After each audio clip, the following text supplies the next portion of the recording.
the Upanishads in two parts. Part 1, translated by F. Max Muller. Khandogya Upanishad 8. Prapataka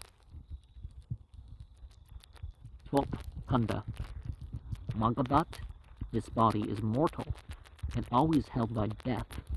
It is the abode of that self, which is immortal and without body. When in the body, by thinking this body is I, and I am this body, the self is held by pleasure and pain. So long as he is in the body, he cannot get free from pleasure and pain.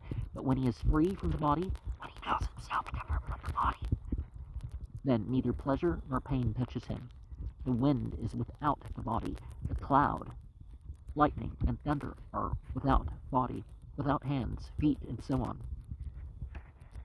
Now, as these arising from these heavenly ether, space, appear in their own form, as soon as they have approached the highest light, thus does that serene being arising from this body appear in its own form as soon as it has approached the highest light, the knowledge of self.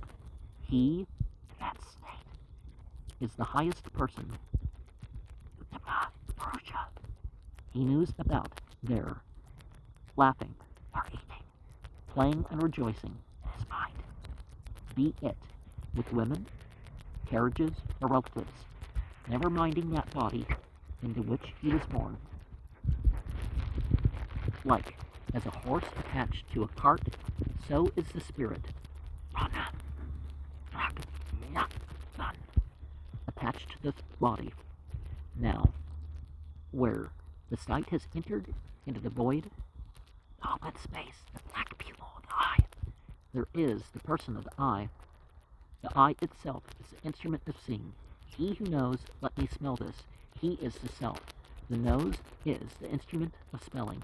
He who knows, let me say this. He is the self. The tongue is the instrument of saying. He who knows, let me hear this. He is the self. The ear is the instrument of hearing.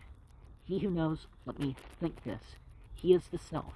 The mind is his divine eye. He, the self, seeing these pleasures, which to others are hidden like a buried treasure of gold, through his divine eye, i.e. the mind rejoices. The devas who are in the world of Brahman meditate on that self, as taught by Pragapati, Indra, and by Indra, and the devas. Therefore, all worlds belong to them, and all desires.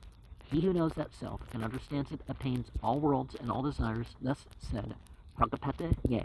Thus said Pragapati. And of course, people had names, and these names got abbreviated. So,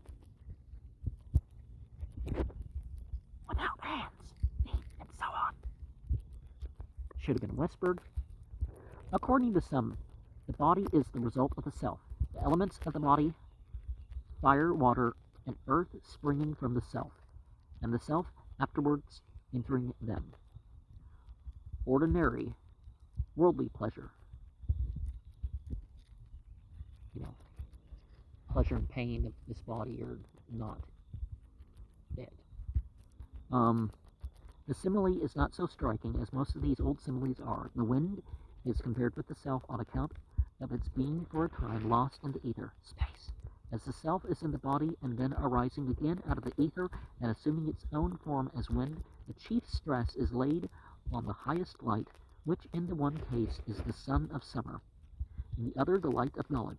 These are pleasures which seem hardly compatible with the state of perfect peace which the self is supposed to have obtained. The passage may be interpolated or put in on purpose to show that the self enjoys such pleasures as an inward spectator only, without identifying himself with either pleasure or pain. He sees them, and he says afterwards with his divine eye, or in accord with the divine eye. Because the self that you witness is not the divine, but it's a self that's in line with the divine. The spark, as people call it, but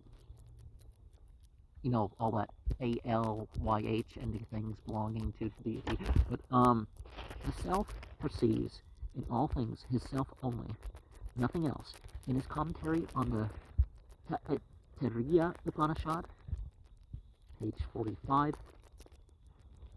Sankara refers to this passage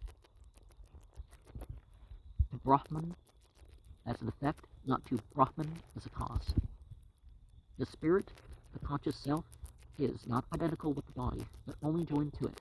Like a horse or driving it, like a charioteer, in other passages the senses are the horses, Buddha, reason, the charioteer, manas, mind, the reins. The spirit is attached to the cart by katana,